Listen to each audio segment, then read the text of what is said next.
Hello, everyone. This is Tom Fox back again with Ronnie Feldman for another episode of the award-winning Creativity and Compliance. Say hello, Ronnie. Hello, Ronnie. Hey, buddy. How you doing? So, Ronnie, you have entered the new realm of media. You have written a white paper. Now, you've written white papers before, but this is the white paper. So we're going to talk about the white paper today. Why don't you tell us the title and what led to you putting, I would say pen to paper, but you might say fingers to keyboard. Yeah, it's called Ethics and Compliance Has a Marketing and PR Problem.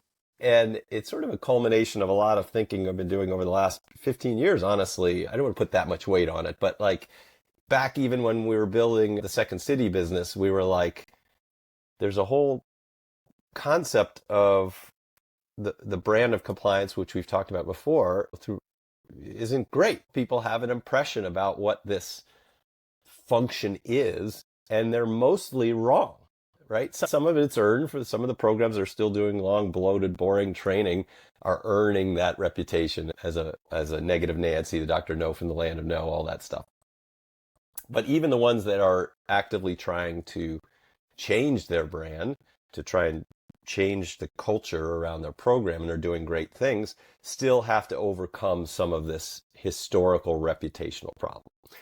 At Learnings and Entertainments, we've hired a new marketing demand generation guy, and we've been talking a lot about the philosophies behind marketing and PR. I've been talking a lot about the philosophies how to build a better compliance program, and we realize how much commonality there is.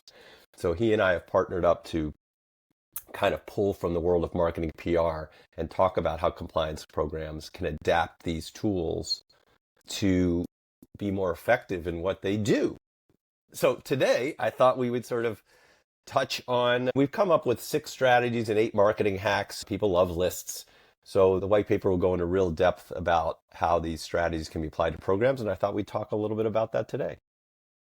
Great. I try to communicate to compliance professionals that your customers are your employees. So why not use some tried, proven, or even innovative marketing strategies to sell to your employees? So what have you and your team come up with that you think would really help in this white paper, Ronnie? Just kind of go through them. Sure. And I'll start by this. If you look up the definition of marketing, it's the activity of promoting and selling products and services. So if you think about it in ethics compliance, we have products and services. We have a code of conduct, we have the hotline, we have services. We're trying to promote these services. We're trying to promote the idea of helping people be their most ethical selves.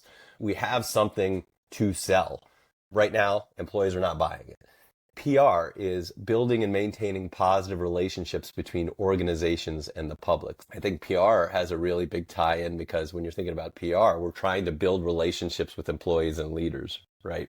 One of the biggest complaints we always hear is, we're not just there to clean up your messes. Invite us to the meeting. Let's bring us in early. We'll help you solve problems. We're partners, all that stuff. So again, this is a difference between how compliance people see themselves and how the business sees us. Strategy number 1, we need to create a voice, identity, and brand. We want to be something that people want to be associated with. Oh, I had a nice, we need to persuade the audience. We need to persuade the audience that we're worth listening to. That is the ultimate goal, right? You have very important things to say. We need to persuade them to listen to it. That's really the overarching thing. So step 1, create a voice, identity, and brand, a positive voice, identity, and brand. There's lots of ways to do that. On the aesthetic front, when people, you could look at your logo, you can look at how your code is written, you can look at a tagline, you can look at the visual associated with ethics compliance, you can look at your name. We've done whole podcasts about literally changing the name from compliance to something more positive like I Care or the Integrity Team, or the one we won some awards for doing work with Yum Brands, and their program is now called TASTE, Trust, Accountability, Support, Togetherness, Ethics. There's all sorts of ways to literally change the name of the program and how you appear to people. And there's a whole bunch of behavioral science behind that. Like, you make a first impression, and if it's positive, people will tend to associate good things with you. So I think there's value in that. Go ahead. Before you move on, I want to ask you the following. So I talk about brand a lot, and I'm not sure I'm saying what you are, but let me just tell you what I say and get your thoughts. So The best phrase I ever heard is a brand is nothing but a promise delivered. I once took a online class from the thriller writer James Patterson, and he said his brand is the following. And he put his hand out literally like he was going to shake your hand. Yeah. Yeah. He said, that's my brand. And what he meant by that was when you pick up a James Patterson novel, you know you're going to get a certain style. It's going to be a thriller of some sort. He said, now I can write a rom-com, but if I do, I have to clearly say and communicate to my audience, this is different. This is my first attempt at a rom-com or whatever it is. He said, but when people pick up a James Patterson book, they know they're going to get my brand. Is that what you're saying, or are you saying something different? It's great. It's funny how like you have to organize this in a way that you have some buckets of things, but all of this overlaps, right? Yeah, like historically compliance, the image is not the handshake, it's the finger wag, right? So first is to change that image to be something positive that people want to be associated with. We've talked about the awards we won with Ferguson International, with Do It Rick. They came out with an animated spokesperson. We work with Dexcom, an insulin device that we're on year 4 with. They have a show called Ethically Speaking with your host Sugar Levels, which is really funny for them because it's all about diabetes and insulin. And now we're overlaying that character over their code of conduct, over their onboarding, and then we interview leaders. So they use those two use characters and spokespersons to create a friendly, approachable brand. We talked about Yum literally changed their name and a logo, and they have a pizza slice and a chicken bucket and a hamburger and fun, relatable characters. Acteon, which we just did a podcast with them not too long ago, they use eye care. We changed their name. They have 2 characters. They rolled that out through their code of conduct. So everything is about finding a positive association so that when people see you, they think something positive, not, oh my God, here they come, or I'm hiding, or run away, or what did I do wrong? Like all of those things which currently exist. Part 2, oh, sorry, go ahead. Nope, I was going to say, what's number 2? Yeah, number 2 fits exactly with what you're saying as well, is to gain and maintain attention. So we know right now that it's really hard with the sea of information that employees are dealing with on a day-to-day basis to literally get their attention. You have to do something interesting or provocative to rise above the noise and stand out. Rule number 1 to gain and maintain attention is never be boring. If you're boring, they're not even going to click the link. They're going to just scroll right past you. They're not going to open the newsletter.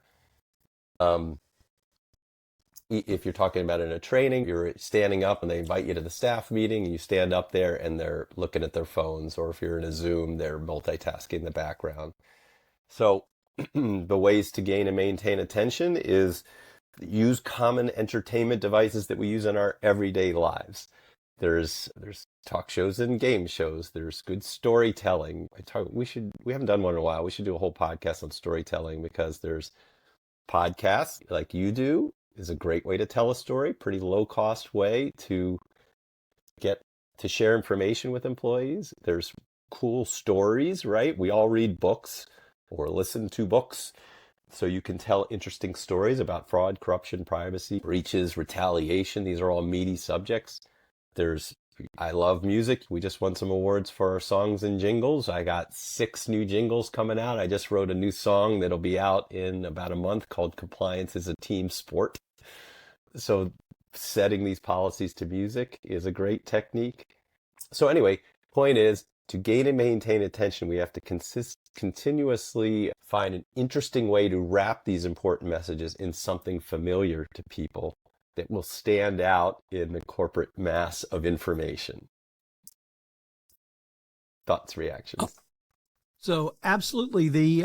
How about the presentation? Can you use a multimedia approach? Can you use audio? Can you use video? Can you use the written word? You've advocated over the years very different things. Can you put all of those in this approach? I'm a big fan of that. There's the issue of time, money, and resources. So often the result of that is the lowest common denominator. We're running out of time, so we just push out the information without taking that step to then find a creative way that is more likely for employees to listen to it. The way I think of it is, even if you come up with something great, it will have a shelf life, right? I know companies that are spending a lot of money filming these TV series. There's not too many of them to do that, but still do the scenario-based scenes. And even back when I was running the Second City business, we spent a lot of money making these really funny videos showing these scenes. But after a while, you're like, okay, I've seen this. So what I've been doing at L&E, Learnings and Entertainments, is like we create something new every year so that companies can constantly try different ways to engage people. And you all have to decide for yourselves out there what that cadence is based on the time that you have. But the idea of trying lots of things is a good idea because, and you said it really well, a multimedia approach is a good idea. You can marry the important thing with the fun thing and find different ways to blend them together or alternate so that you're constantly keeping employees off center, or there's that concept of pattern disruption. You're breaking the pattern periodically, which stimulates the brain to go, oh, what's this? I'm going to look into that. Yeah, love that. How about number 3? Number 3, I'm going to combine, just for the instance of time, 3 and 4. 1 is build relationships, and 4 is nurture those relationships. Okay? A lot of what we've been talking about can appear cosmetic. We're talking about what number 1 is the brand voice and identity and what it looks like, and 2 is like how you're getting attention to these things. Really, it's all about building relationships. That's what we started off with. PR is about building relationships with your audience. We talked about this when we had the podcast with Virginia, and she said, what makes you weird makes you wonderful. So bring your personality, your full personality, whether you think you're the charmingest of charming people or you think that you're a policy wonk, doesn't matter. Bring your full personality in to show that you're human and interesting, right? People love authenticity. And you don't have to be funny, but bring whatever you have to the world from your daily life. Bring stories from the news or from your home life or from SEC filings. Pull interesting sources and so that you can share that out in interesting ways. And you have to bring value at every touch point. I can't emphasize this enough. This is maybe obvious, but the idea of if you want to get invited to meetings, then you have to show up and meet them where they are. So if you do get invited to the meeting in advance, you have to talk to them in the language of their business. You have to understand their business and communicate compliance in a way that they find benefit in. So it's not pushing policies, it's how do those policies interact with how they try and achieve what they are trying to achieve. So you're meeting them where they are, you're adding value at every touch point. So obviously one-on-one, that's listening and talking to them. But even at scale, meet people where they are. Show up where they are. If they're on Zoom all the time, find a way to get content over Zoom. If they're on the internet all the time, find ways to put fun videos where they're congregating, if that's on Teams chat or Yammer or Viva Engage, or if you're in a manufacturing environment and they're having weekly or daily safety meetings, then they're having daily safety meetings, find a way to get an integrity message in there. So meet them where they are, add value, bring your full personality to work, and you have to do this in a variety of ways over time. Nudge, nudge, nudge. So one of my favorite phrases for a compliance professional or CCO is, a lunch alone is a lunch wasted. How about having lunch? I have another friend, I don't know if you ever met Russ Berland or not. He's now into data privacy, but he was a CCO for a long time, and he was the pizza guy. He said he always brought pizza, and everybody knew if they were having a meeting with Russ, he was going to bring pizza. And it became kind of a joke, but it also became something people within the corporations he worked at loved. And it could be donuts, it could be pizza, it can be a lunch. But go down and talk to people and really find out what they need. Obviously, you can do that at scale with a town hall or a survey or a culture audit or a variety of other strategies. And particularly now, post-pandemic, I think a lot of folks, other than you and me, are going back to the office. And that if you're going to be in the office, take advantage of that situation. Go down and have a cup of coffee with somebody. Go down and have a cup of coffee with internal audit. Go down and have a cup of coffee with marketing and say, hey, can you help me? It's great, right? All of it, remember, these are all tried and true marketing and PR techniques. What we're suggesting is let's apply, by taking that perspective from marketing and PR and applying it to all the different things that we do, you will be more effective. I don't even know if that's even a marketing PR technique. Bring food. Like, it's always is a good idea. The way I would say it, which is a good segue into strategy number 5, is I would say be an influencer. And the first thing is be something cool that people want to be associated with, right? Or be something interesting that people want to be associated with. The guy who brings food they're like, that's the thing that draws them in. And then if you're building and nurturing relationships, you're building value and you're adding your personality to it. When you're talking to them in their language, they'll start to pay attention to you. If you have the character, mascot, and spokesperson, they'll start to recognize you for those things. If you're pinging people with training and comms that are interesting and doing that on a regular basis, you start to build that brand. So being an influencer, I would say this is at the core of it. Really, everything we're doing is that there's a few of you and there's lots of them. So at our core, you cannot police everybody. You cannot engage with everybody. It just can't happen. So what we need to do is to engage and involve others and then make it really easy for them to cascade that information forward. So by being something interesting that people want to be associated with, you should have regular training communication specifically for leaders. Like everything we're talking about for the general employee masses, you should have a separate track of training and comms for leaders about their additional responsibilities. Short, simple, fun, frequent, about ethical leadership. And then make it really easy for leaders to cascade that information forward. So that's manager toolkits, lunch and learns. And this doesn't have to be complicated. A piece of stimulus, I would argue that would be a fun video of some sort, but even if it's a fun story or something interesting in the news, and some talking points. Keep it real short, make it easy for them to deploy that, and ask them to deploy that. There's a rule in an improvisation called make your partner look good, and they will make you look good. So when we're on stage improvising to make comedy, you would think we're thinking about, I got to think about the funny thing. No, what we think about is I got to make the person I'm on stage with look really good. And they in turn will do the same for you. And that's how that works. So I think it applies here. You make leaders, ethics ambassadors, middle managers, you make them look good by giving them something interesting and simple and easy to deploy, and they will deploy it without the eye roll. And then that's how you create influence at scale, because you've got to find these people and they will find you. If you're something cool to be associated with, they will find you, and they will then gladly cascade that information forward and be your advocates. It probably wouldn't surprise you that I'm going to say, if you want to be that person, start a podcast.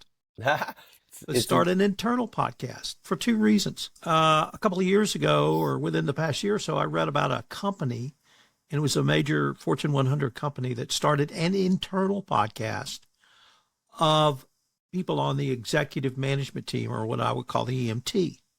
And it was simply just telling their story. It was only broadcast internally. And it actually improved corporate culture. And the reason it improved corporate culture is the company was so big, most employees had never met the EMT, let alone the CEO. And so it personalized them in a way they could never have done in a town hall or some other that type of event. And the employees said they really enjoyed getting to know their executive management team.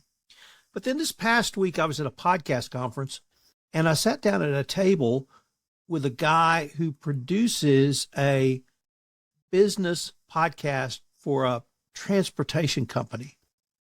And the host wasn't there, but he had 5 people with him, and they all worked on the podcast. And I said, do you have 5 people working on one podcast? And he said, they're all have day jobs. But the point was, the podcast is so popular in the company, employees want to be a part of the production process. So they had an illustrator, and they had an audio person, and these were essentially second jobs. But it was so popular, the podcast, that people wanted to be a part of it. They even had a college intern in on it, and they became as big ambassadors as the host has. And so you can influence in so many different ways. And the thing I love about kind of what we do is we're only limited by our imagination. Yeah. Think of it, you can do it. We did a podcast with US Bank, and they do the ethics ride share, which is the ethics officer periodically drives around in her car interviewing a leader in the business about ethics and how it impacts the business, and with a GoPro camera. And it's low production value. There's enough of a hook there. So it's a great way to humanize people. Remember, we're talking about, it's all about building relationships. So you're scary. That title is scary to people. So anything that you can do to bring your personality in, show people that you're a human being. And I love the idea of involving others. It's another podcast we're going to do about crowdsourcing compliance. It's a good idea. We'll maybe expand on that in another episode. The last one I have, because we're running a little bit long on time, this is something compliance people will love, is measurement. But I would say it's measuring the right things. Because even in marketing PR, there has to be some metric, right? And I have a big peeve with the idea of compliance completion rates as the standard metric that we use. And we do it, we know why we do it. You have to evidence that you did something. But let's not fool ourselves to think that has anything to do with education and changing behaviors.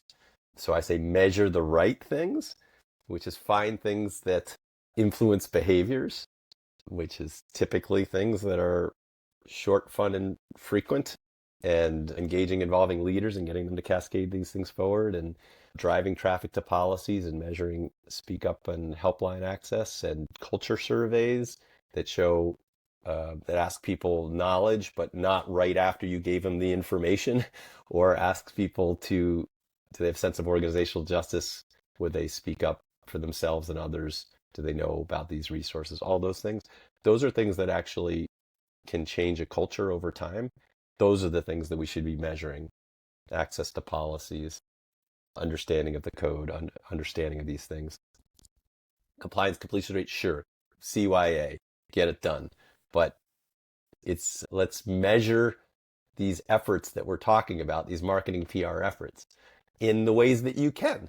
Don't just measure things because it's the easiest to measure things that actually help people.